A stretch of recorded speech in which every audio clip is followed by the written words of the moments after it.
যত দেবতা সব মসজিদের তলায় থাকে। ইয়ে মসজিদের তলায় কালী পাওয়া গেছে, ও মসজিদ তলায় দুর্গা পাওয়া গেছে। তোমাকে দুর্গার পালানি জায়গা খুঁজে পাওনি, তাই সব মসজিদের তলায় গিয়ে পালাইছে। গতকালকে বলেছে আজমির শরীফে নাকি ওখানে দুর্গা আছে।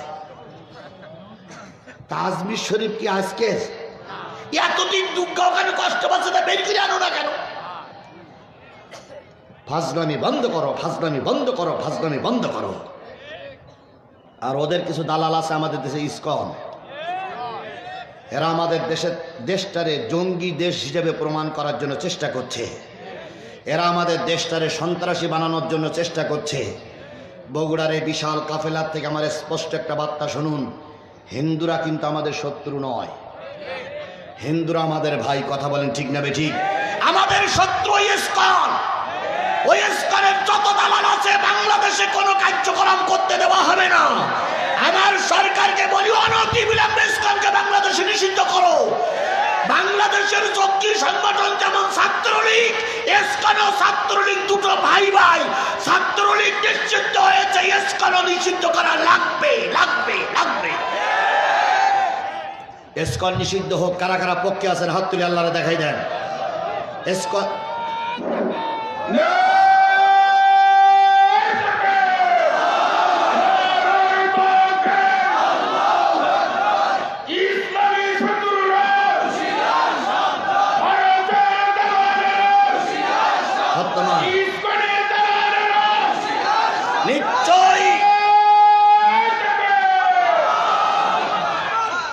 নিশ্চয়ই এখানে মিডিয়ার ভাইরা আছেন, কালকে নিউজ করবেন ভারতে, বাংলাদেশের বগুড়া জেলার সব মানুষ ইসকনকে নিষিদ্ধ চায়।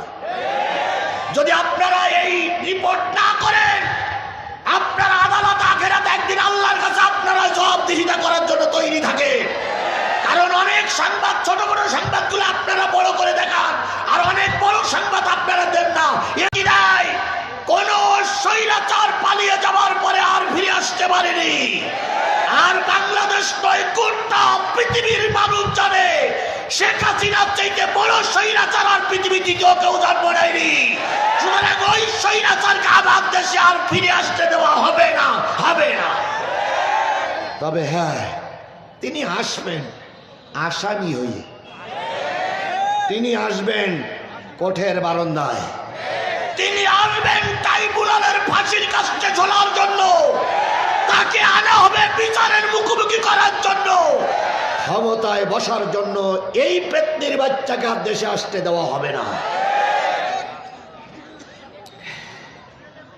কিছু লোক মনে করতেছে উনি আসবেন, সেগুলি বালি। এখন উনি বলতেছে আমি সীমানার পাশে আছি, চট করে ঢুকে পড়বো। আমরাও বলতেছি আইসো চট করিয়া, আইনা ঘর তোমার জন্যে রাখছি গো সাজায়া। আইসো চট করিয়া, আইনা ঘর তোমার জন্যে রাখছি গো সাজায়া। আমরা রিসিপিশনে বৈশাসি, রিসিপিশনে বৈশাসি, জুতোর মালা লয়া, আয়না ঘর তোমার জন্যে রাখছি গো সাজায়া। নির্বিচারে মারস মানুষ ক্ষমতার লাগিয়া। মারিনি মারিনি, বিডিআর হত্যার জন্য এই শেখের বেটি দায়ী। হেফাজতের আলেমদেরকে লাইট নিভিয়ে রাতের অন্ধকারে গুলি করে মারে লাশ ফেলার জন্য এই শেখের বেটি দায়ী। আল্লামা সাঈদীর রায়ের পরে 300 লোককে গুলি করে মারার জন্য এই পেতনির বাচ্চা শেখের বেটি দায়ী। যুবকের মারার জন্য এই শেখের বেটি, এই পেতনির বাচ্চাই দায়ী। কথা বলেন, কথা বলেন, কথা বলেন, কথা বলেন। সুতরাং এতগুলো মামলা, এতগুলো হত্যার জন্য যে দায়ী, তাকে যারা দেশে ফিরিয়ে আনার জন্য চেষ্টা করছো, একবার হিসাব করে দেখেছো তোমার মা চলে গেছে তোমাদের বিপদে ফেলাইয়া, গাই গরু চলে গেছে বাছুর রাস্তায় রেখে। এখন আমার বলতেছে চট করে ঢুকে পড়বো। তুই এসে দেখো 3.5 হাত লাটের বাঁশি নিয়ে আমরা অপেক্ষা করতেছি।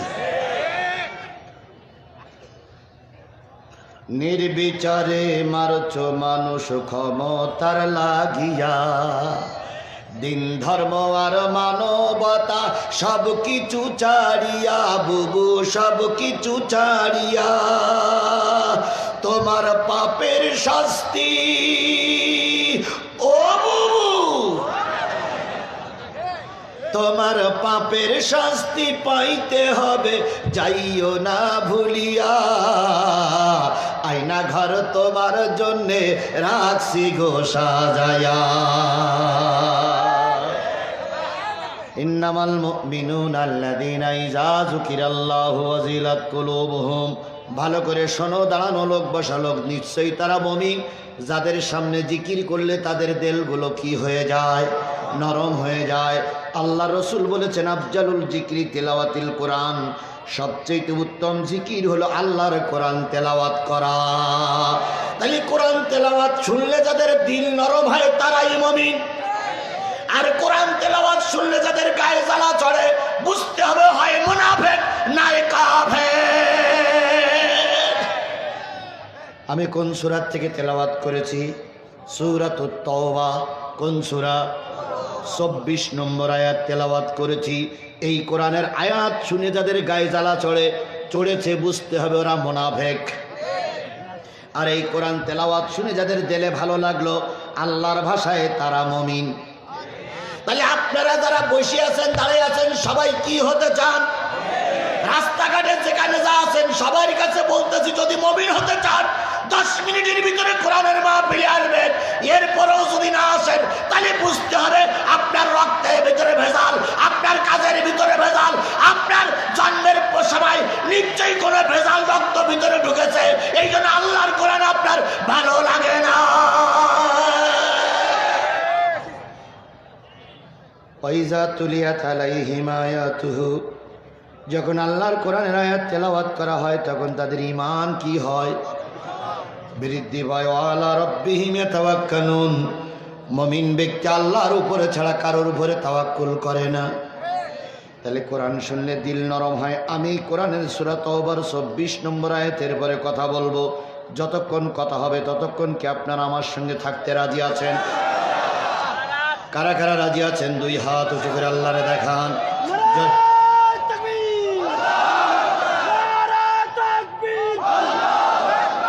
ইসলামের শত্রুরা হুঁশিয়ার সাবধান, ভারতের দালালেরা হুঁশিয়ার সাবধান, ইসকনের দালালেরা হুঁশিয়ার সাবধান। আল্লাহ এই হাতগুলোরে কবুল করুক। সকলে মিলে বলুন আমিন। আরেকটু জোরে বলেন আমিন। সমাধান চাও যদি জীবনে মরণে, ফিরে যাও খুঁজে নাও চোখ রাখো কোরআনে। সমাধান চাও যদি জীবনে মরণে, ফিরে যাও খুঁজে নাও চোখ রাখো কোরআনে। এ বাণী সকলের নয় শুধু মুমিনের। কথা বলেন, কথা বলেন। এ বাণী সকলের নয় শুধু মুমিনের, যারাই চলবে মেনে ফল পাবে কোরআনের। ঘরে বলো কিংবা রাষ্ট্রে বলো, ঘরে বলো কিংবা রাষ্ট্রে বলো, অশান্তি দূর করে শান্তি আনে। সমাধান ও সমাধান চাও যদি জীবনে মরণে, ফিরে যাও খুঁজে নাও চোখ রাখো কোরআনে। সেই কোরআনের মাহফিল আল্লাহ শেষ মোনাজাত পর্যন্ত কবুল করুক। সকলে বলুন আমিন। বন্ধুগণ, তাহলে কোরআনের মাহফিল কোরআন চালু থাকে নাকি? নিশ্চয় আপনারা চান। যারা হাত উঠেছেন কারোর সঙ্গে ওয়াদা করেছেন কি শুনবেন? আর আমি কোরআন সহকারে হাত উঠাইছি, কি বলবো? তাহলে আপনারা ওয়াদাবদ্ধ, আমি ওয়াদাবদ্ধ। যতক্ষণ আমি কোরআনের কথা বলবো, যদি আমাকে ফেলে ময়দানে ফেলে চলে যান, বুঝতে হবে এই এলাকার সবচেয়ে বড় মুনাফিক আপনি। তাহলে আমরাও যাব না, আপনারাও যাবেন না ইনশাআল্লাহ। আল্লাহ আমাদের শেষ পর্যন্ত কবুল করুক। আর একটু জোরে বলেন আমিন। বন্ধুগণ, কয়টা ছেলের মাথায় দস্তারবন্দি হলো? বলুন তো, এই কোরআনের দাম বেশি না ওদের দাম বেশি? না, এ কোরআনের চাইতে ওদের দাম বেশি। যদি ওরা আমল আখলাক ঠিক রাখে, কথা বলেন ঠিক না বেঠিক? এবার প্রশ্ন করতে পারেন, হুজুর এই কোরআনের চাইতে ওদের দাম কি করে বেশি হলো? এই কোরআন লেখা কাগজে, কিসে লেখা? এখন আমেরিকার প্রেসিডেন্ট পদে নির্বাচিত হয়েছেন কে? এ হলো পৃথিবীর একটা জঘন্যতম শয়তান। এর চাইতে বড় শয়তান আগেও ছিল না, এখনো আর নাই।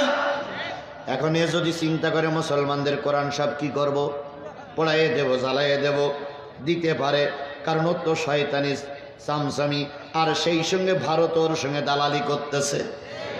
আজকে মুর্শিদাবাদের একটা মসজিদের ভিতরে ওরা আগুন দিয়েছে।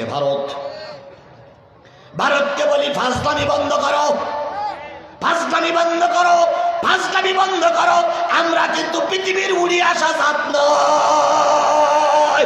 ওদিকে আছে আফগান, যে আফগানের মোকাবেলা করে আমেরিকা, রাশিয়া, ব্রিটেনকেও টিকতে পারিনি। ওরা আমার ভাই। তোমার দেশে আছে কাশ্মীর, এপাশে আমার মুসলমান, ও পাশে আমার মুসলমান। যদি বেশি ফাজলামি করো, সব মুসলমানকে নিয়ে এমন তারা দেব, পালানোর জায়গা ভারত খুঁজে পাবা না। যত দেবতা সব মসজিদের তলায় থাকে।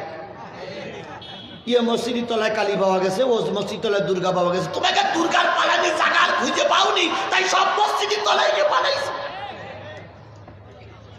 গতকালকে বলেছে আজমির শরীফই নাকি ওখানে দুর্গা আছে। তা আজমির শরীফ কি আজকে? এতদিন দুর্গা ওখানে কষ্ট পাচ্ছে, তা বের করে আনো না কেন? ফাজলামি বন্ধ করো, ফাজলামি বন্ধ করো, ফাজলামি বন্ধ করো। আর ওদের কিছু দালাল আছে আমাদের দেশে, ইসকন। এরা আমাদের দেশটারে জঙ্গি দেশ হিসেবে প্রমাণ করার জন্য চেষ্টা করছে। এরা আমাদের দেশটারে সন্ত্রাসী বানানোর জন্য চেষ্টা করছে। বগুড়ার এই বিশাল কাফেলার থেকে আমার স্পষ্ট একটা বার্তা শুনুন, হিন্দুরা কিন্তু আমাদের শত্রু নয়, হিন্দুরা আমাদের ভাই। কথা বলেন ঠিক না বেঠিক? আমাদের শত্রু ইসকন। ওই ইসকনের যত দালাল আছে বাংলাদেশে কোনো কার্যক্রম করতে দেওয়া হবে না। আমার সরকারকে বলি, অনতিবিলম্বে ইসকনকে বাংলাদেশে নিষিদ্ধ করো। বাংলাদেশের জঙ্গি সংগঠন যেমন ছাত্রলীগ, ইসকন ও ছাত্রলীগ দুটো ভাই ভাই। ছাত্রলীগ নিষিদ্ধ হয়েছে, ইসকন নিষিদ্ধ করা লাগবে, লাগবে, লাগবে।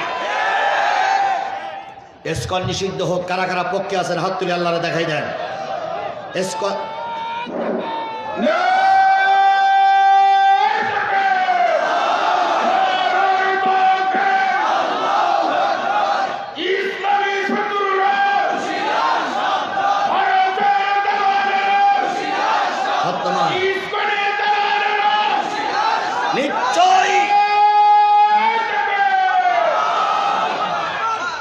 নিশ্চয়ই এখানে মিডিয়ার ভাইরা আছেন, কালকে নিউজ করবেন ভারতে, বাংলাদেশের বগুড়া জেলার সব মানুষ ইসকনকে নিষিদ্ধ চায়। যদি আপনারা এই রিপোর্ট না করেন, আপনারা আদালত আখেরাতে একদিন আল্লাহর কাছে আপনারা জবাবদিহিতা করার জন্য তৈরি থাকে। কারণ অনেক সংবাদ, ছোট বড় সংবাদগুলো আপনারা বড় করে দেখান, আর অনেক বড় সংবাদ আপনারা দেন না। ইসলাম শিবির ময়দান ছেড়ে পালিয়ে যায়নি। কথা বলেন ঠিক না বেঠিক? আর এক ধাক্কায় তোমরা পালিয়ে গেলে। সুতরাং তোমরা যে কত বড় শক্তিশালী মানুষ আমরা বুঝে ফেলেছি। এর আগেও খেলা করতাম, যদি দয়া করে পুলিশ লীগ ময়দানে না থাকতো। শুধু পুলিশ লীগের জোরে এরা তিনবার ক্ষমতায় গেছে। যদি পুলিশ উইডার হতো, একটা বারের জন্য ক্ষমতায় যেতে পারত না। বাংলাদেশের যে কজন এমপি বগুড়ার থেকে পাশ করেছে, সুষ্ঠু ভোট হোক, আর ওই এমপি গুলো মেম্বারে দাঁড়াক, সুষ্ঠু ভোট হোক। আর ওই এমপি গুলো কিসে দাঁড়াক, প্রত্যেকের জামানত কি বলে বাতিল হবে। এটা আমি জোর গলায় বলতে পারি, কারণ বগুড়ার মাটিতে আমার 20 বছর আগের থেকে আনাগোনা আছে।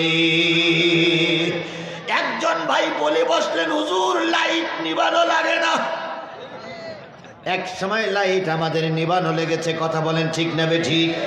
মাহফিলের সব কিছু তৈরি হয়ে গেছে, হুজুরও মাহফিলের ময়দানে বসে আছে। ঘোষণা আসলো হুজুরকে উঠতে দেওয়া হবে না, বাধ্য হয়ে জনগণের সঙ্গে আমাকেও বেরিয়ে যেতে হয়েছে। সেই দিন এখন তো আর নাই, কথা বলেন ঠিক না বেঠিক? তাই বলতেছিলাম কোন সূরা থেকে তেলাওয়াত করেছি, সূরা তওবার কত নম্বর আয়াত? 24 নম্বর আয়াত। আল্লাহ রাব্বুল আলামিন বলতেছে, দেশের কাজ করতে যেয়ে, স্বাধীনতার পক্ষে কাজ করতে যেয়ে, ধর্মের পক্ষে কাজ করতে যেয়ে, দিন কায়েমের পক্ষে কাজ করতে গেলে 8টা বাধা তোমাদের সামনে আসতে পারে। কয়টা? আরো জোরে বলেন কয়টা? আল্লাহ রাব্বুল আলামিন বলতেছে, শোনো, কুল ইন কানা আবাউকুম, নিশ্চয়ই তোমাদের সামনে বাধা হতে পারে তোমাদের পিতারা। কারা বাধা হতে পারে? জোরে বলেন কারা বাধা হতে পারে? পিতারা বাধা হয়। আমরা অনেক জায়গায় দেখেছি ধর্মের কাছে পিতাই বাধা হয়ে দাঁড়িয়েছে, অতীতেও ছিল, এখনো আছে। ও সহসভাপতি বরকত মোহাম্মদ ঈসা, আবুল বরকত মোহাম্মদ ঈসা, উনি 50, ছেলেও 50। বাবা দিলে 50, ছেলে দেশে 50, আর চাচা তিনিও 50। নিশ্চয়ই বাদশা ভাই শুনতেছে, কোনো ছাড় নেই আজকে বাদশা ভাই, কারণ বাদশা ভাই আমার দলের লোক নয়। একসঙ্গে ময়দানে কথা বলেছি, কথা বলেন ঠিক না ঠিক? একই সঙ্গে মামলা কেটেছি, একই সঙ্গে রিমান্ডে গিয়েছি, একই সঙ্গে আয়না করে থেকেছি, একই সঙ্গে বছরের পর বছর জেলখানায় থাকতে হয়েছে। উনি আমার মামলার ভাই, উনি আমার আন্দোলনের ভাই, উনি আমার রিমান্ডের ভাই, উনি আমার আয়না ঘরের ভাই। তাহলে আমরা যদি বেশি দেই, উনিও আজকে বেশি দেবেন। বিনিময়ে আল্লাহ হয়তো সামনে ওনাদেরকেই আল্লাহ ইজ্জত দিবেন, কারণ বগুড়ার মাটিতে আল্লাহ আজ হোক কাল হোক বিএনপি জামাতের হাতে বগুড়ার সিটগুলো দিয়ে দেবে ইনশাল্লাহ। আমরা আশাবাদী, আমরা আশাবাদী। এখানে যদি জামাত দুটো একটা পায়, পাইলে বিএনপিও পাবে। বিএনপি জামাত ছাড়া সুষ্ঠু নির্বাচন হলে নৌকার কোন প্রার্থী জিততে পারবে না, আমি 100% গ্যারান্টি দিয়ে বলতে পারি। সুতরাং আগামী বগুড়ার কান্ডারি তো ওনারাই। তাহলে এই প্রতিষ্ঠানগুলো টিকে না থাকে তাহলে তো আমাদের কষ্ট হবে। এই জন্য আমি আর খুব বেশি হলে 15-20 মিনিট কথা বলবো, তারপরে উনি কথা বলবেন, চিন্তার কোনো কারণ নাই। এরপরে মহাবিপ্লব আসিতেছে, তার মানে কি বলেন তো? এরপরে সাংস্কৃতিক অনুষ্ঠান, তাই তো? হ্যাঁ, সাংস্কৃতিক অনুষ্ঠান, ইসলামী সাংস্কৃতিক। ওরে ভাই, অন্য সাংস্কৃতিক অনুষ্ঠান এখানে চলবে? ভাবলেন কি করে? ঠ্যাং গুরু করে ফেলবো না সব? আপনার বক্তৃতা করার পরে, আমার মোনাজাতের পরে সাংস্কৃতিক অনুষ্ঠান হবে এখানে। সেটা হলো আপনি বক্তৃতা করবেন, ভাইরা বক্তৃতা 10টার দিকে শুরু হবে। আমি আর আপনার কাছে 20টা মিনিট টাইম চাই, 20 মিনিট পরে আপনাকে দিচ্ছি ইনশাল্লাহ। আপনার বিবি, আপনার বিবি, আব্বা, মা, এই 3 জনের নামে 1500। ওটা 15,000 হলেই তো ভালো হইত। 50,000 দিচ্ছে। বন্ধুগণ, কুলিন কানা আবাউকুম, নিশ্চয়ই তোমাদের কাজে বাধা হতে পারে তোমাদের পিতারা, নিশ্চয়ই তোমাদের কাজে বাধা হতে পারে পিতারা। অনেক জায়গায় ধর্মের কাছে পিতা বাধা, কথা বলেন ঠিক না বেঠিক? পিতা যদি ঠিক মতন না হয়, পিতা ধর্মের কাজে বাধা দিতে পারে। আমাদের দেশের এক পিতা ছিল, সেই পিতা কখনো আমাদের দেশটারে ভালো চাইনি, আর ওই পিতার নাম করি করে দেশটারে সর্বনাশীর দ্বার প্রান্তে পৌঁছাই দিয়েছে। কথা বলেন ঠিক না বেঠিক? প্রায় বলতো এটা আমার আব্বার স্বপ্ন। পদ্মা সেতু ওটা আব্বার স্বপ্ন। বঙ্গবন্ধু স্টেডিয়াম ওটা আব্বার স্বপ্ন। তারপরে স্যাটেলাইট ওটা আব্বার স্বপ্ন। সবগুলো যদি আব্বার স্বপ্ন হয় তাহলে নিশ্চয়ই আপনি চলে গেছেন টুবলা টুবলি বেঁধে নিয়ে, ওটাও আপনার আব্বার স্বপ্ন ছিল। কি কি বলেন বলেন বলেন বলেন। কথা বলতে গেলে হিসাব কিতাব করেই বলতে হবে। জাতির পিতা জাতির বাবা মুজিব বাবা স্বপ্ন ডেকে কয়, দেশটা তো আমার একা অন্য কারো নয়, মাগো দেশটা তো আমার একা অন্য কারো নয়। জাতির বাবা মুজিব বাবা স্বপ্ন ডেকে কয়, দেশটা তো আমার একা অন্য কারো নয়। আমার কন্যা শেখ হাসিনা কাউকে সে যে ভয় পায় না, দড়ি তাহার বান্দা আছে দিল্লির খোটায়, দেশটা তো আমার একা অন্য কারো নয়। সিঁদুর পরে মাঝে আমার, তিলক পরে মাঝে আমার, তিলক পরে মাঝে আমার, মন কেড়েছে দিল্লির দাদা। সেই আশীর্বাদে মাঝে আমার থাকবে ক্ষমতায়, দেশটা তো আমার একা অন্য কারো নয়। কথা বলেন কথা বলেন কথা বলেন। সুতরাং অনেক বাবারাই দেশের জন্য বিরোধী, সমাজের জন্য বিরোধী, বা ধর্মের জন্য বিরোধী। কথা বলেন ঠিক না ঠিক? ইব্রাহিম আলাইহিস সালামের বাবা ইব্রাহিমের কাজে বাধা না পক্ষে? ইব্রাহিম আলাইহিস সালামের বাবা আজর ধর্মের কাজে বাধা না বিপক্ষে? জোরে বলেন বাধা না বিপক্ষে? ইব্রাহিম আলাইহিস সালামের ব্যাপারটা সবার জানা আছে। ইব্রাহিম যখন কালেমা দাওয়াত দিলেন, সর্বপ্রথম বাধা হলো তার বাবা। বাবা ছেলের মারার জন্য উদ্যত হলো। ছেলে বললেন, বাবা দুনিয়ার কেউ না জানলে তুমি জানো আমি সঠিক না ঠিক। এরপরে বাবা যখন নমরুদ যখন অগ্নিকুণ্ড তৈরি করলো, অগ্নিকুণ্ডের ভিতরে ছেলেকে যখন ফেলানো হবে, হাত বাঁধা পা বাঁধা, কোমরে দড়ি বেঁধে চড়কের পরে ঘুরিয়ে ঘুরিয়ে ইব্রাহিম আলাইহিস সালামকে ফেলা হবে কিসে? আগুনের কুণ্ডের ভিতরে।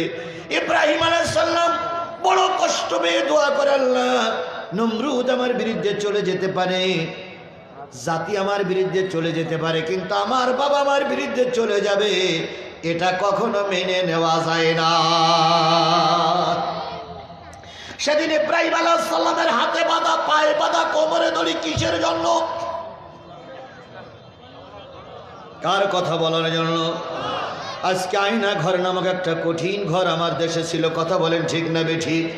কত বড় নিষ্ঠুর হতে পারলেন, কত বড় নির্দয় হতে পারলেন, কত বড় জালেম হতে পারলেন। ওই ঘরে একটা টকবকে যুবককে নিয়ে গেল, চোখ বাঁধা, হাত বাঁধা, পা বাঁধা, গালের ভিতরে কাপড় দিয়ে টেপ দিয়ে মুখটা বন্ধ করা। ওই ছেলেটারে অন্ধকার ঘরের ভিতরে ফেলাই রেখে আসলো। না দেশে খাওয়ার পানি, না দেশে পায়খানা পেশাবের জন্য কিছু, না দেশে খাওয়ার জিনিস। দীর্ঘ সময় ধরে ধরে ওই ছেলেটা কাঁদতেও পারেনি, চিৎকার দিতে পারেনি। ওই ছেলেটা ওই আয়না ঘরের ভিতরে পড়ে পড়ে ধুকে ধুকে ওইভাবে শুয়ে মারা গেছে। এখনো তার কঙ্কালগুলো সরা অবস্থায় পাওয়া যাচ্ছে। কত বড় নিষ্ঠুর নির্দয় হতে পারলেন, কত বড় গাদ্দার হতে পারলেন, কত বড় মির্জাফর হতে পারলেন। একটা যুবককে এত কষ্ট দিয়ে মারা যায়। আর এখন সেই কথাগুলো যখন আমরা উচ্চারণ করি, আমাদের দেশের কিছু লোক সেই পক্ষে না, সেই পক্ষে থেকে আমাদের বিপক্ষে কথা বলে। কথা বলেন ঠিক না বেঠিক? একবার ইতিহাস খুঁজে দেখো, সেই জননেত্রী, সেই কি বলে দেশের মানুষ কন্যা, আমি চিন্তা করি মানুষ কন্যা না অমানুষ কন্যা? অমানুষ নামক এই কন্যা কত কষ্ট আমার দেশের মানুষকে দিয়েছে। কথা বলেন ঠিক না বেঠিক? আমি আজিজুল ইসলাম জিহাদি আমি আগের মাহফিলেও বলেছি, এখনো বলতেছি, আমি কোনো বড় দলের কোনো বড় পদে আমাকে আল্লাহ রাখিনি। কারণ আমি বিভিন্ন জায়গায় সফর করার কারণে কোনো দলের বড় পদ আমার নাই। আমি কোনো বড় পদ নিয়ে বসে থাকিনি। আমি শুধু ধর্মের কথা গোটা দেশে বলে বেড়াই। আমাকে ওনারা ধরার পরে 5 দিন আমাকে গুম করে রাখলো। 5 দিন আমার হাত বেঁধে রাখলো, পা বেঁধে রাখলো। 5 দিনের ভিতরে হাত আমার খুলে দেয়নি, পা আমার খুলে দেয়নি। 5 দিনের ভিতরে আমার বাচ্চাগুলো সমস্ত রাস্তায় রাস্তায় কেঁদেছে, আওয়ামী লীগের দ্বারে দ্বারে ঘুরেছে। তারপরে থানায় গেছে, ডিবি পুলিশের কাছে গেছে। এসপি সাহেবের পা জড়াই ধরে বলেছে, স্যার আমার আব্বুরে দয়া করে মুক্তি দেন। সেদিন এসপি সাহেব বলেছে, তোমার বাবার সংবাদ আমরা জানি না। ডিবি অফিসারের কাছে যে কান্দেছে, আমার আব্বারে ফিরাইয়া দেন। ডিবি অফিসার ফিরাই দেয়নি। ওসি সাহেবের কাছে যে বলেছে, আপনারা ধরে নিয়ে আসছেন, আমার আব্বারে ফিরাই দেন। সন্তানগুলোর লাথি মেরে থানার থেকে তাড়িয়ে দিয়েছে। ও আমার জাতি, ও আমার বগুড়াবাসী, অনেক নেতারা বলে, হুজুর এখন তো দেশের পরিবর্তন হয়েছে, এখন আর গরম কথা না বলাই ভালো। যখন ওই কথাগুলো আমার দিলে সাড়া দেয়, আমার বিবেককে আমি আর কন্ট্রোল করে রাখতে পারি না। ও আমার জাতি, শুধু আমি নই, এভাবে হাজারো বিএনপি জামাতের নেতা কর্মীদেরকে অত্যাচার করে করে দুকে দুকে মেরে দেওয়া হয়েছে। সেসব ইতিহাস কি জাতি ভুলে গেছে? ও আমার জাতি, সেগুলোকে ভুলে গেছ? খালেদা জিয়া 3 বারের প্রধানমন্ত্রীর ছেলের জানাজা তিনি করতে পারেননি। কথা বলেন, কথা বলেন, কথা বলেন। তারেক জিয়ার মতন একজন সুদক্ষ রাজনীতিবিদ দীর্ঘ বছরের পরে বছর দেশে আসতে পারতেছে না। বাদশা ভাই সহ বিএনপির অগণিত নেতা কর্মীর নামে অগণিত মামলা। কথা বলেন, ঠিক না বেঠিক? আমরা কি অন্যায় করেছিলাম? আমরা তো ওদের দেশ থেকে তাড়াতে চাইনি। কথা বলেন, ঠিক না বেঠিক? বিএনপি এখানে বসে আছে, জামাত বসে আছে, স্পষ্ট করে বলুক তো, আমরা কি ওদের তাড়াতে চেয়েছিলাম? ওরা দেশ থেকে বেরিয়ে যাক, এটা আমরা চাইনি। আমরা চাইছিলাম সুষ্ঠু একটা নির্বাচন, জনগণ ভোট দেখ, যারে খুশি তারে দেখ, যে পার্টি ক্ষমতায় যাবে আমরা তাকে স্যালুট জানাবো। কথা বলেন, কথা বলেন, কথা বলেন। আমরা তো এটাই চাইছিলাম, কিন্তু তা না দিয়ে খেলা হবে খেলা হবে বলে ওনারা একটাই খেলা করেছে, আমাদের ময়দানে নামতেই দেননি। আবার ভোটের পরে এসে মঞ্চে দাঁড়িয়ে বলেছেন, এবারের ভোটের মতন সুষ্ঠু নির্বাচন জাতি আর কখনো দেখিনি।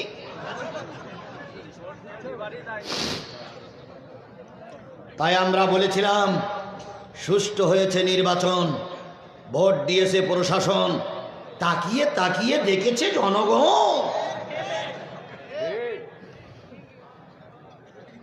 এই জন্য অনেক সময় কষ্ট হয়, আপনাদের কথাগুলো শুনলে কষ্ট হয়, কিন্তু আমি কথাগুলো বলতে হয়। অনেক সময় না বলে চুপচাপ থাকা যায়। তাহলে বলতেছিলাম, ইব্রাহিম আলাইহিস সালামের পথে বাধা, তার নিজের বাবা আগুনের ভিতরে ফেলাই দিল। ইব্রাহিম আলাইহিস সালাম সাহায্য চাইলেন কার কাছে? ও আমার জাতি, কার কাছে সাহায্য চাইলেন? একটা জিনিস মনে রেখো, দুনিয়ার সবার সাহায্যের দরজা যখন বন্ধ হয়ে যায়, তোমার মালিক তখন সাহায্যের দরজা খুলে দেয়। আল্লামা সাঈদীর রিমান্ড চলছে, ট্রাইব্যুনালে শুনানি চলতেছে। ট্রাইব্যুনালের কাগজে লেখা আছে, কেসের রেজারে লেখা আছে, 60 বছরের থেকে শুরু করে 12 বছরের পর্যন্ত মেয়েদের আল্লামা সাঈদী ধর্ষণ করেছে। ও আমার জাতি, মানুষ আর কত নিচে নামবে? মানুষ হাই না আর কত নিচে নামতে পারে? আল্লামা সাঈদীর কোর্টে যারা হচ্ছে, 2 পক্ষের উকিল, সরকার পক্ষের উকিল, পিছনে কথা না বলি, সরকার পক্ষের উকিল বলতেছে, হুজুর আর যেটি লেখা আছে 60 বছরের বয়স থেকে শুরু করে 12 বছরের নারীদের আপনি ধর্ষণ করেছেন, আপনি হিন্দু নারীদের ধর্ষণ করেছেন। আচ্ছা হুজুর বলেন তো, 60 বছরের একটা বুড়ি যখন ধর্ষণ করেছিলেন তখন আপনার কেমন অনুভূতি হয়েছিল? একটা হিন্দু ভাই যখন মেয়েটার বিয়ে করে বাড়ি নিয়ে যাচ্ছে বাসর করবে বলে, শুনেছি আপনি তাদের কাছ থেকে ছিনাই আপনার হুজরাখানায় নিয়ে তাদের সঙ্গে ধর্ষণ করেছেন। সেদিনটা কেমন ছিল? বুঝলেন, একটা নারীর ধর্ষণ করেছেন, 12 বছরের একটা শিশু মেয়ের ধর্ষণ করেছেন, তখন আপনার কেমন লেগেছে? আল্লামা সাঈদী কোরআন বুকে নিয়ে বলেছিল, হে আমার রব, এরা আমার বিরুদ্ধে বক্তব্য দিচ্ছে, তুমি জানো এর সঙ্গে আমি কোন প্রকার সম্পৃক্ত ছিলাম না। কথা বলুন, কথা বলুন, কথা বলুন। আমাদের দোয়া কতটুকু কবুল হয়েছে আমি জানি না। আল্লামা সাঈদীর চোখের পানি আল্লাহ পাক বিফলে দেয়নি। যাদের হৃদয় আছে আল্লাহর ভয়, তারা কভু পথ ভুলে যায় না, তারা কভু পথ ভুলে যায় না। আল্লাহর প্রেম ছাড়া এই দুনিয়ায় কারো কাছে কোনো কিছু চায় না। রাতের আধারে যারা সিজদাতে রয়, দু চোখের অশ্রুতে নদী যেন বয়।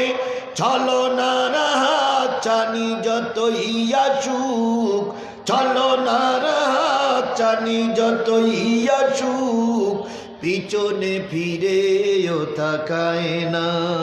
যাদের হৃদয় আছে আল্লাহর ভয়, তারা কভু পথ ভুলে যায় না। সেদিন তিনি দোয়াটা করেছিলেন কার কাছে? দুনিয়ার কারোর চোখের পানি কবুল হয়েছে কিনা আমি জানি না। আল্লামা সাঈদীর কোটের এই পানিটা বিফলে যায়নি, ব্যক্তির বাচ্চা পালিয়ে গেছে।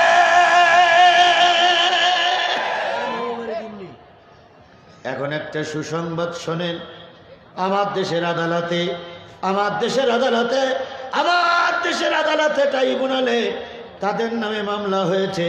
সরকার বাহাদুর বর্তমান যারা আছে তারা বলেছে অনতিবিলম্বে ভারতের থেকে শেখ হাসিনা সহ কাদের কি কাদের কাউয়া কাদের কাউয়া কাদের সহ সবাইকে দেশে আনতে হবে, আর সবার এই দেশে বিচারের সম্মুখীন করা লাগবে।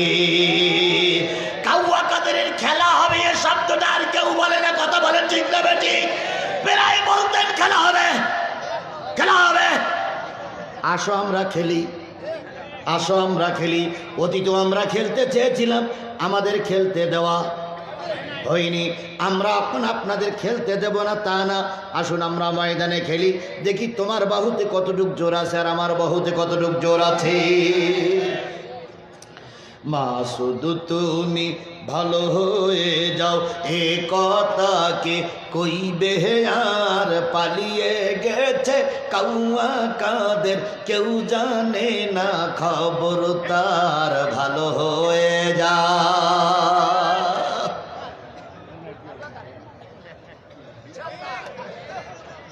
ফকরুল সাহেব আপনার বাসায় কাউয়া কাদের গেছেননি, ঠাকুর গায়ের বাসায় আপনি থাকতে তারে দেশেননি।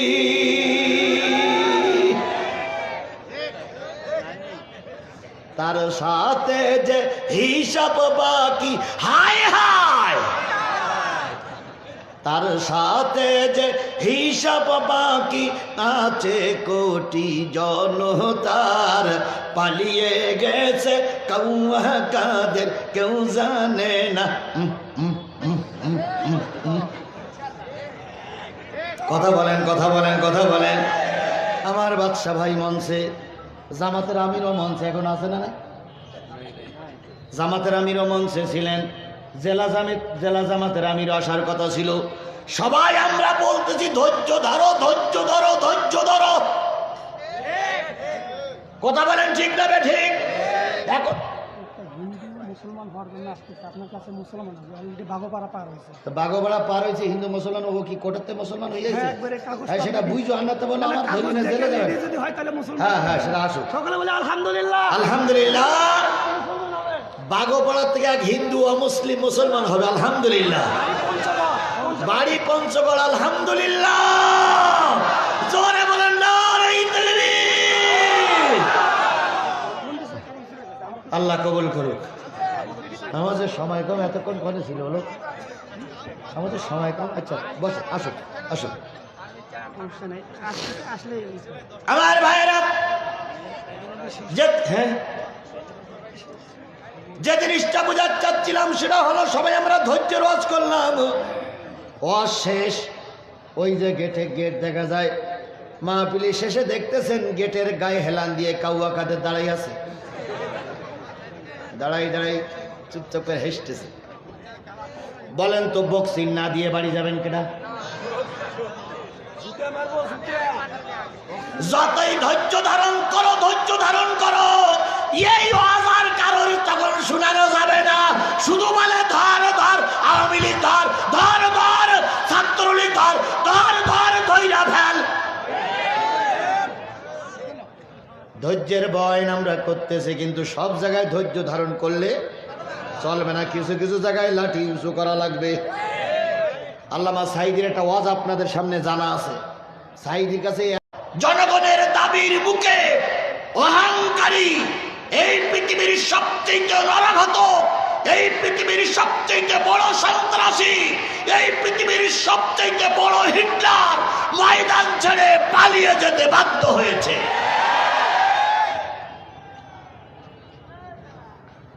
এ কাজটা কে করলেন? জোরে বলেন, কে করেছেন? তাহলে যে কাজ, যে আল্লাহ পাক এত রহমত করে আমাদের একটা সুযোগ করে দিলেন, সেই আল্লাহর শুকরিয়া আসতে না জোরে? সকলে মিলে বলছি আলহামদুলিল্লাহ।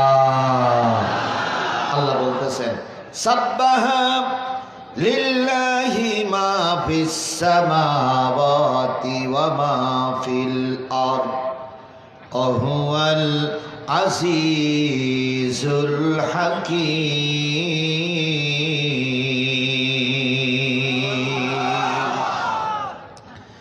বান্দা শোনো, আসমানে যা আছে, জমিনে যা আছে, আসমানের নিচে যা আছে, জমিনের তলদেশে যা আছে, ইচ্ছায় হোক আর অনিচ্ছায় হোক, সকলে মিলে প্রশংসা করছে কার? সকলে মিলে সেজদা করে কার? শুধুমাত্র কেবলমাত্র মানুষ তার আল্লাহকে একরকম ভুলেই গেছে। ক্ষমতার মসনদে বড় চেয়ার পেয়েছেন, 15 মিনিট 20 মিনিট জাতীয় সংসদে কথা বলার সুযোগ পেয়েছেন। সর্বপ্রথম দাঁড়িয়ে শুকরিয়াটা আদায় করা দরকার ছিল কার? আয় আল্লাহ, তুমি আমাকে সম্মান দিয়েছ, ইজ্জত দিয়েছ, তুমি আমাকে একেবারে বগুড়ার লোকালয় থেকে বের করে এনে আমাকে জাতীয় সংসদের এমপি বানাইছে। এই জন্য সর্বপ্রথম শুকরিয়া আদায় করা দরকার ছিল কার? কিন্তু একবার বেমালুম ভুলেই যায়। জাতীয় সংসদে দাঁড়িয়ে সর্বপ্রথম বক্তব্য স্মরণ করছি হাজারো বছরের শ্রেষ্ঠ বাঙালি জাতির পিতা মরহুম মুজিবুর রহমানকে। আল্লাহর কথা না স্মরণ করে স্মরণ করছে কাকে? নেতাকে।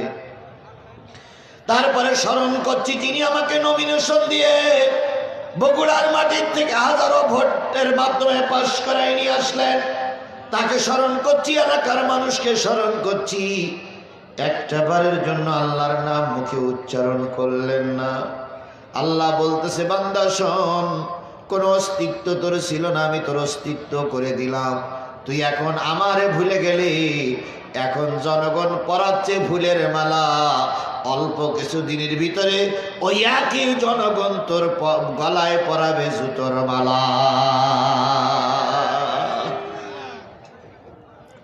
যাদের রাস্তায় নামলে, গাড়িতে নামলে স্যালুট দিত, যাদেরকে পুলিশ স্যালুট দিত, এখন সেই একই পুলিশ কোমরে দড়ি বেঁধে জেলখানায় নিয়ে যাচ্ছে। যাদেরকে দেখলি পুলিশ স্যালুট মারত, তাদের এখন মামলা দিয়ে কোর্টের বারান্দায় তুলে রিমান্ডে তাদেরকে ডিম থেরাপি দেওয়া হচ্ছে। কথা বলেন, কথা বলেন, কথা বলেন। এর নাম আল্লাহ। এর নাম কি? আল্লাহ তখনও ছিল, এখনো আছে। পৃথিবীতে আল্লাহ সব জিনিস সহ্য করে, কখনো অহংকার সহ্য করে না। সুতরাং এই অহংকারীদের হাত থেকে আল্লাহ আমাকে বাঁচালেন, আপনাকে বাঁচালেন, এই জন্য আল্লাহর দরবারে আবারও শুকরিয়া আদায় করছি আলহামদুলিল্লাহ। সর্বকালের সর্বশ্রেষ্ঠ মহামানব, যিনি সারা জীবন উম্মতের জন্যই কেঁদেছেন। কথা বলেন ঠিক না বেঠিক? যত নেতা পৃথিবীতে ক্ষমতা দখল করেছে, সব নেতাদের বক্তব্য ছিল কাল্লা নেব, আর আমার রসুলের বক্তব্য ছিল জাতির জন্য কল্যাণ কামনা করা। সব নেতারা কাল্লা চেয়েছে, আর রসুল কি চেয়েছেন? কল্যাণ চেয়েছেন। তিনি আমার নবী, তিনি আমাদের নবী, আপনাদের নবী, সকলের নবী। কথা বলেন ঠিক না বেঠিক? আল্লাহর নবী এই পৃথিবীতে যখন আসলেন, নবীজির ঘরে ছাউনি ছিল না, ছাদ ছিল না, ছাদহীন ছাউনিহীন খোলা আকাশের নিচে একটা চার বেড়ার ভিতরে নবীজি এসে দুনিয়ার মুখ দেখলেন। উম্মে হানি ছিল রসুলের ফুফি আম্মা, তিনি পাশে ছিলেন না। সংবাদ পাইলেন আব্দুল্লাহর ঘরে একটা ফুটফুটে চাঁদের মতো সন্তান জন্ম নিয়েছে। ফুফি আম্মা চলে আসলেন ছুটে, এসে দেখে নবী শুয়ে আছেন। নবীর ছোট্ট দুটো ঠোঁট বিড় বিড় বিড় বিড় করে নড়তেছে। ফুফি আম্মা নবীকে কোলে তুলে দুই গালে দুটো চুমা দিয়ে বললেন, বাজান, তোমার মুখের ভাষা তো আমি বুঝতে পারি না, তুমি কেন ছোট দুটো নাড়াই নাড়াই কি বলতেছো? কিছুদিন পর যখন নবী বড় হয়ে গেল, ফুফি আম্মা উম্মে হানি বলেছিলেন, ভাতিজা, জন্মের পরে তুমি কাদের জন্য কেঁদেছিলে? নবীজি ফুফি আম্মার গলা জড়াই ধরে বলেছিলেন, ফুফি আম্মা, জন্মের পরে কেঁদেছিলাম, রব্বি হাবলি উম্মতি, আয় আল্লাহ, আমার গুনাহগার উম্মত গুলোরে মাফ করিয়া দাও। তাহলে নবী জন্মের পরে কাঁদলেন কাদের জন্য? কাদের জন্য? জোরে বলেন, কাদের জন্য কাঁদলেন? আপনারা কি সেই উম্মত? আমরা কি সেই উম্মত? আমার বুঝতে বড় কষ্ট হয়, সেই নবীর উম্মত আমরা হতে পারলাম কিনা। কারণ নবীর বিরুদ্ধে কথা বলে তোমার শরীরের ভিতরে কোনো অনুশোচনা হয় না। নবীর বিরুদ্ধে বিষাদগার করে তুমি একটা বারের জন্য প্রতিবাদ করতে রাস্তায় নামো না। আল্লাহর কসম, তোমার ভিতরে নবীর ভালোবাসা আছে বলে আমার মনে হয় না। এখান থেকে 3 মাস আগে, 4 মাস আগে মরহুম প্রেসিডেন্ট মুজিবুর রহমানের বিরুদ্ধে কথা বললে কোথায় যাওয়া লাগতো? আর একটু জোরে বলেন, কোথায় যাওয়া লাগতো? মরহুম হযরত শেখ হাসিনা রহমাতুল্লাহ আলাইহি,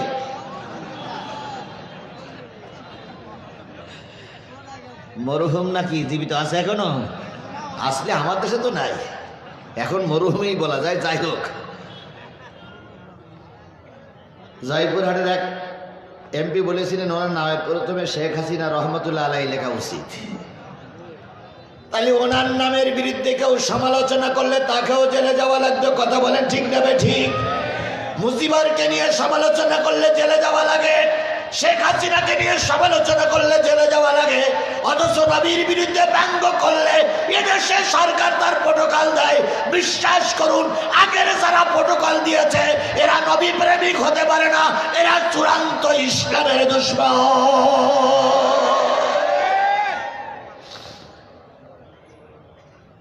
আর এই কথাগুলো আমাদের এখন বলতে অনেকেই বাধা দিচ্ছে। কথা বলেন ঠিক না ঠিক? যে যাই বলুক না কেন, যারা দুশমন তাদের বিরুদ্ধে কথা বলাই লাগবে।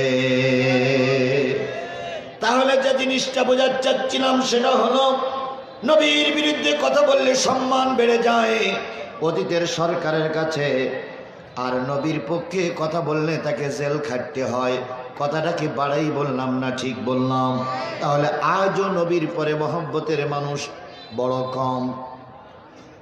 নবীজি জন্মের পরে কাঁদলেন উম্মতের জন্য, নবীজি জন্মের পরে কাঁদলেন উম্মতের জন্য। এরপরে আল্লাহর নবী সাল্লাল্লাহু আলাইহি সাল্লাম উহুদে মার খেয়েছেন।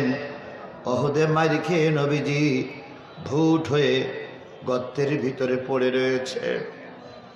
হযরত ফাতেমা শুনলেন বাবা মারা গেছে। ফাতেমা ছুটে আসলেন, কোথায় আমার আব্বু, কোথায় আমার আব্বু। উহুদের পাদদেশে দিয়ে দেখে দুইটা পা নাড়াচাড়া করতেছে। নবীকে তখনও পর্যন্ত তোলার কোনো লোক ছিল না। ফাতেমা জায়েদকে ডাকলেন, ফাতেমা কিছু সাহাবীদেরকে ডাকলেন, তাড়াতাড়ি এসো, আমার আব্বু মুহাম্মদ রাসূলুল্লাহ মনে হয় মারাই গেছে। নবীকে উঠানো হলো।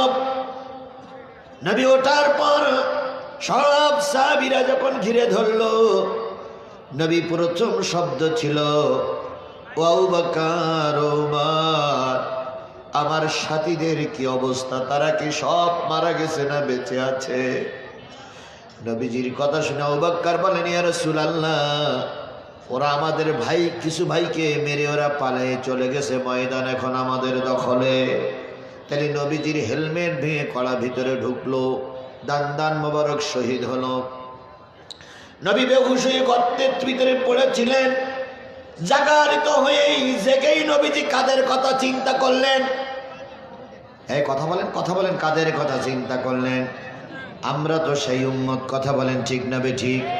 এবার চলে গেলেন পরকালের দিনে। আল্লাহ নবীর এখনো কাউরের বিচার শুরু হয়নি। আল্লাহ পাক বলবেন, জিবরিল যাও আমার নবীর কাছে যাও, কবরের কাছে যেয়ে দাঁড়াও, নবীকে ডেকে নিয়ে এসো। নবী না আসলে কোনো বিচার শুরু করব না। জিবরিল আজরাইল সবাই মিলে কবরের পাশে চলে যাবে। কবরের পাশে চলে যেই ডাকবি, ইয়া রাসূলুল্লাহ ওঠেন, ইয়া শাফিআল মুজনাবিন ওঠেন, ইয়া রাহমাতাল লিল আলামিন ওঠেন। কিছুক্ষণ পরে কবরের মাঝখানটা ভাগ হয়ে যাবে। নবীজি মাথা উঁচু করে দেখবে গোটা রোজে মহশরের ময়দানটা ফাঁকা, কোনো লোক ময়দানে নাই। নবী ফেরেশতাদের বলবেন, ফেরেশতারা যাও আল্লাহকে যে সালাম জানাও, নবী রোজে মহশরের ময়দানে উঠবে না। আল্লাহ তখন নিজেই ডাক দিয়ে বলবে, হাবিব, উহুদে রক্ত দিয়েছ, তায়েফে রক্ত দিয়েছ, বদরের প্রান্তরে সাথীদের হারিয়েছ, নিজে না খেয়ে থেকেছ, কত কষ্ট রক্ত ঝরিয়েছ, এখন আর তোমাকে কষ্ট দেব না, তুমি চলে এসো। যাকেই সুপারিশ করবে আমি আল্লাহ তাকেই মাফ করে জান্নাতে দিয়ে দেব। তাহলে নবী কিয়ামতের দিন সুপারিশ করবেন কাদের জন্য? আপনারা কি সেই উম্মত? যারা দাঁড়াই আছেন সেই উম্মত, যারা বসে আছেন সেই উম্মত। বসার জায়গা কি আর নাই? রাশিদি, এখানে এখানে এখানে কিছু চট দাও তো, আমার প্রোটোকলের দরকার নেই, আমার প্রোটোকলের জন্য আল্লাহ যথেষ্ট। এখানে কিছু চট দেন। লোক কি একটু বেশি আসা হয়ে গেল নাকি? একটু কম আসা ভালো ছিল নাকি? আল্লাহ যদি যদি বসার জায়গা দেয় বসেন, আর যদি না হয়তো দাঁড়াই শোনেন। আমি আবার খুব বেশিক্ষণ হয়তো সময় দিতে পারবো না, যতক্ষণ সময় দিতে পারি আল্লাহ আমাদের কবুল করুক। তাহলে নবী জন্মের পরে কেঁদেছিলেন কাদের জন্য? উহুদের ময়দানে কাঁদলেন কাদের জন্য? এখন কবরে শুয়ে কাঁদতেছেন কাদের জন্য? কিয়ামতের দিন কাঁদবেন কাদের জন্য? সেই নবীর নামে দুরূদ শরীফ পড়া দরকার আছে না নাই? জোরে বলেন, দরকার আছে না নাই?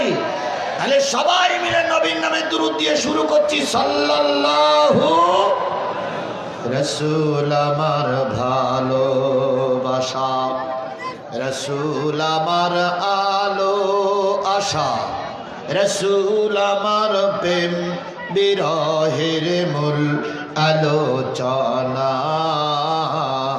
রাসূল আমার কাজে কর্মের অনুপ্রেরণা, রাসূল আমার ভালোবাসা। নেতার মতন নেতা আমি পাই না যখন খুঁজে, কান্দি এবং কান্দি শুধু এই দুটি চোখ বুজে, তখন তোমার বদর উহুদ যোগায় মন্ত্রণা,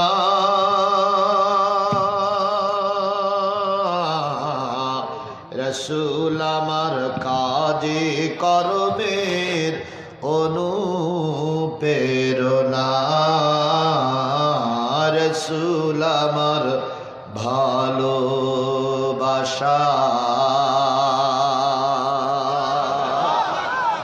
সে নবীর নামে আবারও দুরূদ আর সালাম সাল্লাল্লাহু আলাইহি ওয়াসাল্লাম। বন্ধুগণ,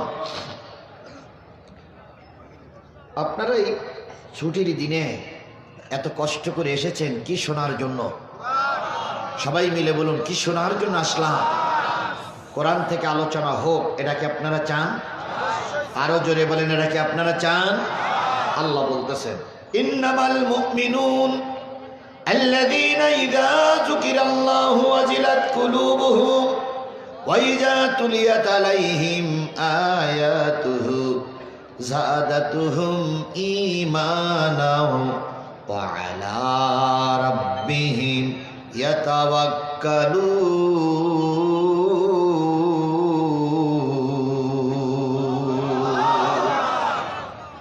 নিশ্চয়ই তারা মুমিন যাদের সামনে জিকির করলে দিলগুলো কি হয়ে যায়? নরম হয়ে যায়। জিকির করলে যাদের দিল নরম হয়, আল্লাহর ভাষায় তারা মুমিন। কে মুমিন আর কে মুনাফিক আর কে বেঈমান সার্টিফিকেট কে দিতে পারে? আল্লাহর উপরে কেউ সার্টিফিকেট দেওয়ার লোক সমাজে নেই, ছিল না, থাকবে না। কথা বলেন। সেই আল্লাহ বললেন, নিশ্চয়ই তারা মুমিন জিকির করলে যাদের দিলগুলো নরম হয়ে যায়। বলুন তো, জিকির শব্দের অর্থ কি? স্মরণ করা। জিকির শব্দের অর্থ কি? স্মরণ করা। কার স্মরণ? কোন জায়গায়? জাতির উচিত ছিল সব জায়গায় আল্লাহর স্মরণ করা, কিন্তু এই জাতি যখন বিপদে পড়ে আল্লাহরে ডাকে, বিপদ উদ্ধার হয়ে গেলে আল্লাহর নাম ভুলে যায়।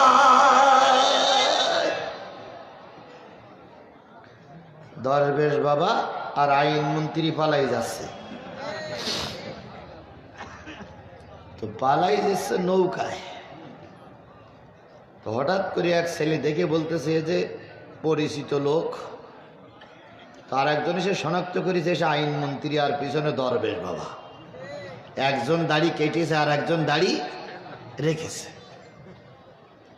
তো জনগণ যখন দেখে ফেলেছে তখন দোয়া ইউনুস পড়তেছে খুব জোরে জোরে, লা ইলাহা ইল্লা আনতা সুবহানাকা ইন্নী কুনতু মিনাল লা ইলাহা ইল্লা আনতা সুবহানাকা লা ইলাহা ইল্লা আনতা সুবহানাকা। তো দুইজনে ধরে বেঁধে ওখানে পুলিশের যে ওসি সাহেব ছিলেন তিনি ইউনুস সাহেবের কাছে ফোন দিয়ে বলতে, স্যার দুই মাল ধরা পড়িস, একজন দাড়ি কেটেছে আর একজন দাড়ি রেখেছে, কিন্তু দুই মাল দোয়া ইউনুস পড়তেস খুব।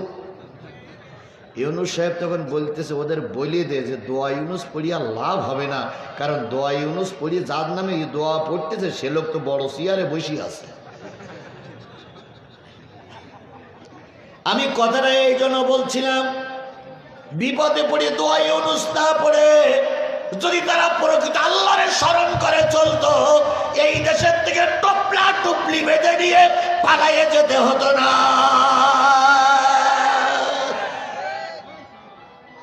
এখানে নিঃসন্দেহ আওয়ামী লীগের কিছু দালাল আছে, অবশ্যই আছে। এরা ঘাপটি মেরিয়ে বসে আছে, আর ওদিকতে বলতেছেন আমি শর্ট করে ঢুকে পড়বো, আর এরাও মনে করছে আসলো আসলো আসলো। আজকে শুক্রবার, এই শুক্রবারে শুনে যাও, শুক্রবারের লিখে নিয়ে যাও, আল্লাহর কসম বাংলাদেশের 17-18 কোটি মানুষের জীবনে রুহু থাকা অবস্থায় তৎকালীন যুগের সন্ত্রাসীদেরকে এই বাংলাদেশে আর রাজত্ব করতে ঢুকতে দেওয়া হবে না, হবে না, হবে না।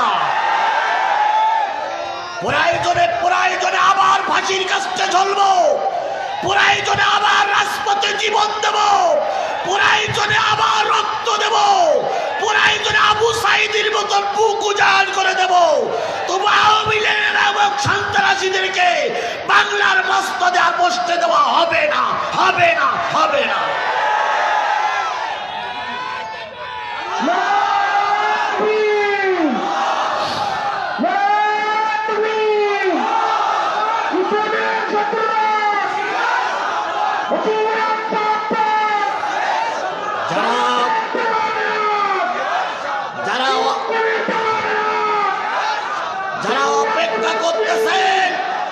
যারা অপেক্ষা করতেছেন আপনার নেত্রী আবার দেশে ফিরে আসবে, ইতিহাস সাক্ষী দেয় কোন স্বৈরাচার পালিয়ে যাওয়ার পরে আর ফিরে আসতে পারেনি। আর বাংলাদেশ নয়, গোটা পৃথিবীর মানুষ জানে শেখ হাসিনার চাইতে বড় স্বৈরাচার আর পৃথিবী দ্বিতীয় কেউ জন্ম নেয়নি। সুতরাং ওই স্বৈরাচারকে আবার দেশে আর ফিরে আসতে দেওয়া হবে না, হবে না। তবে হ্যাঁ, তিনি আসবেন আসামি হয়ে, তিনি আসবেন কোঠের বারান্দায়, তিনি আসবেন ট্রাইব্যুনালের ফাঁসির কাছে ঝোলার জন্য, তাকে আনা হবে বিচারের মুখোমুখি করার জন্য, ক্ষমতায় বসার জন্য। এই পেত্নির বাচ্চাকে আর দেশে আসতে দেওয়া হবে না। কিছু লোক মনে করতেছে উনি আসবেন সেগুড়ি বালি। এখন উনি বলতেছে আমি সীমানার পাশে আছি, চট করে ঢুকে পড়বো। আমরাও বলতেছি আইসো চট করিয়া, আইনা ঘর তোমার জন্যে রাখছি গো সাজায়া। আইসো চট করিয়া, আইনা ঘর তোমার জন্যে রাখছি গো সাজায়া। আমরা রিসিপিশনে বৈশাসি, রিসিপিশনে বৈশাসি, জুতোর মালা লয়া, আয়না ঘর তোমার জন্যে রাখছি গো সাজায়া। নির্বিচারে মারস মানুষ ক্ষমতার লাগিয়া, মারিনি মারিনি। বিডিআর হত্যার জন্য এই শেখের বেটি দায়ী। হেফাজতের আলেমদেরকে লাইট দিবে রাতের অন্ধকারে গুলি করে মারে লাশ ফেলার জন্য এই শেখের বেটি দায়ী। আল্লামা সাঈদীর রায়ের পরে ৩০০ লোককে গুলি করে মারার জন্য এই ব্যক্তির বাচ্চা শেখের বেটি দায়ী।